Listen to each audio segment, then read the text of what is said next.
Alright, kind of a junk video on the Drake equation. Yeah, I probably shouldn't do this, but what the hell. Anyway, I'm going to change the menuing system on the website. So I'll make menus specific, well, whatever, listings of videos, maybe even other websites. So anyway, the toolbar thing that's on the other side there on the website. That side, I guess. Anyway, yeah, so for each subject, there'll be videos in there specific to that subject, or something like that. Anyway, working on it. And, so I was thinking about the Drake equation, because that was the subject I was supposed to think about. But I started thinking about different implications of other civilizations and how long they would survive. That's sort of a key factor, is when something else is making noise out there for us to detect it.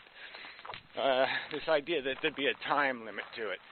And I sort of made that point before, that we sort of know that there's at least one limitation on technology, in the sense that if other civilizations had survived to become whatever, their singularity, they would still be here. They would kind of break the time barrier and become eternal in a sense. But that also got me to think about the speed of light and this whole idea of time travel. And the fact is that, yeah, that doesn't work out either. I mean, it doesn't work out just because it obviously creates paradoxes of all kinds, but the paradox that you'd be able to hide from the end of the universe would sort of be a paradox. The universe itself, let's say it did collapse or something routinely, expand and collapse. If you were hiding in the past, if you went to the past and were hanging out there, you could essentially hang out there forever. You could take the technology of time travel with you to the past, and then just keep staying in the past, and never let time catch up with you. And obviously that's very paradoxical. If the universe is gone, but see, that's the thing. The past is gone too, with the transition of time. So we sort of know that time travel is really not a possibility. And, therefore we know that breaking the speed barrier, the speed of light, is impossible either, because time travel is not possible.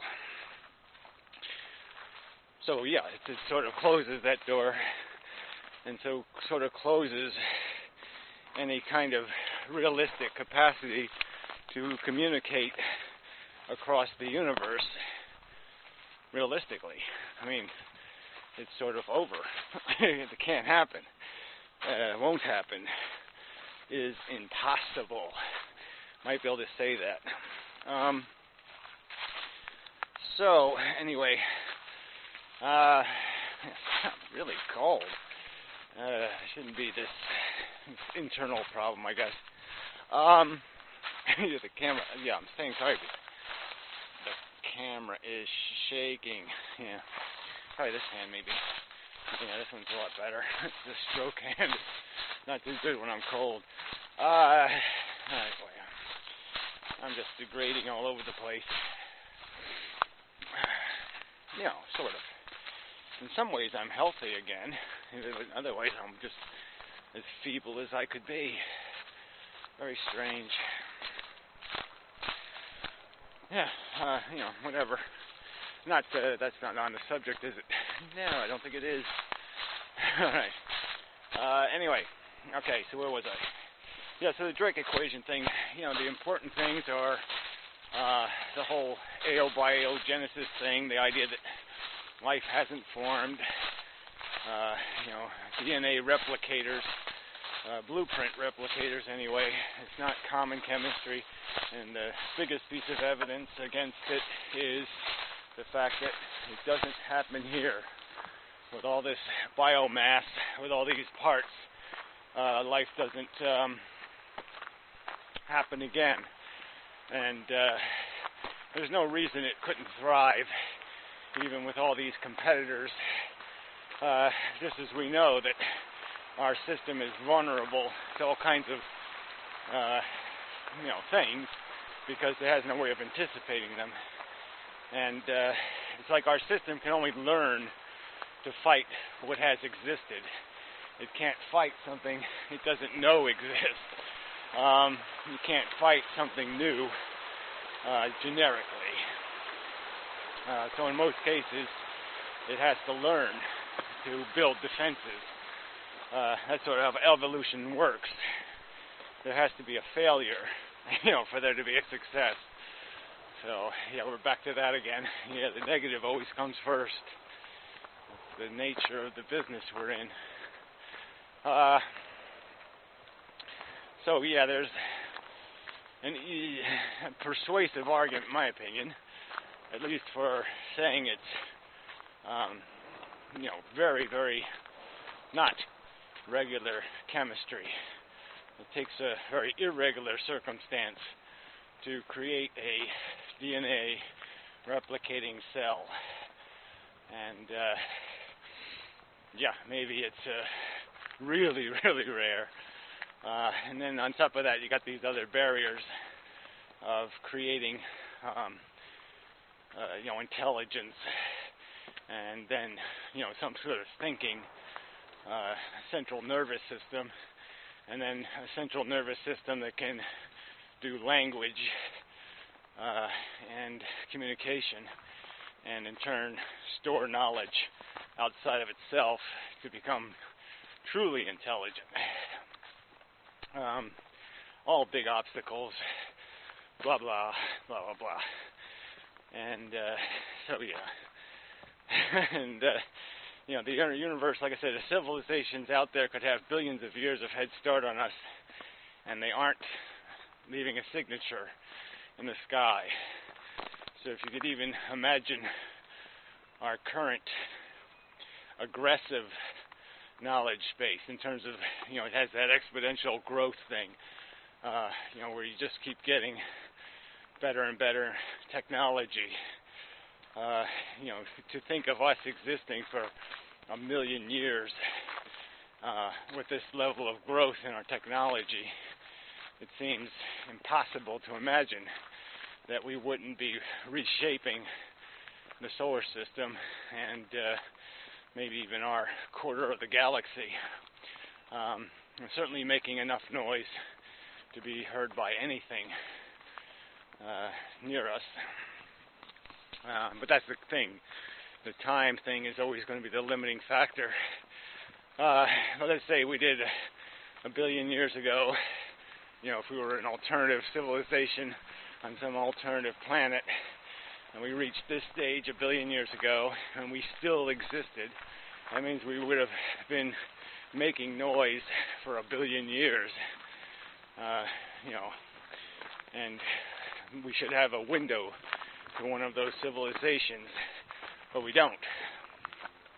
So, I'm just saying, it seems obvious that this chemistry thing, this is bizarre. What we're doing here is really, really bizarre. And I might argue that it's not in a good way. But anyway, I think that's enough. Lots of, if all you can do is list the arguments against, in terms of recognizing that there are certain implications to the physics, and that's all that's being really argued here, is what are the limitations of the physics? What can it is an awful lot of complexity, and it takes an awful lot of time for crude forces to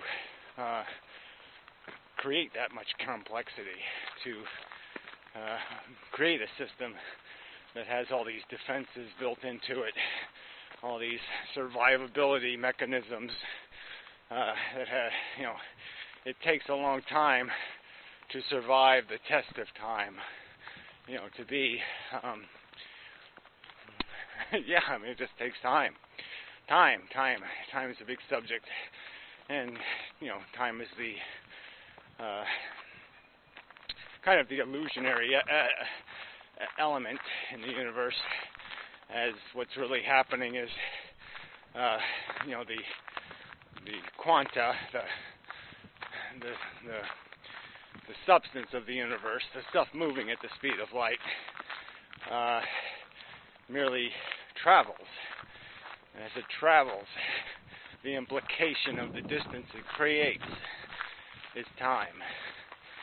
So I could argue that distance is time, and that time doesn't really exist as anything but a byproduct of things moving, and the fact that it takes them time to move. Yeah. And when they don't move in a straight line, especially, that's when things get a little bit wacky. Anyway. Yeah, that's probably enough. So I probably should make a physics page, go back to the old draft science, maybe a draft science category on Vloggerdome just for the fun of it. And this won't be in that category, but I guess it could be. Anyway, some of these physics subjects are interesting, and I think I would like to talk about them. So I'll see what I do. Forgot my gloves again. Yep. Way to go. Yeah, I'm just so smart lately. Anyway, I think it's enough. Oh, yeah. Sorry, since I won't make this into a complaining video. Well, I already did some complaining, so I already have made a complaining video. But yeah, I'm just not liking this much. This living thing is,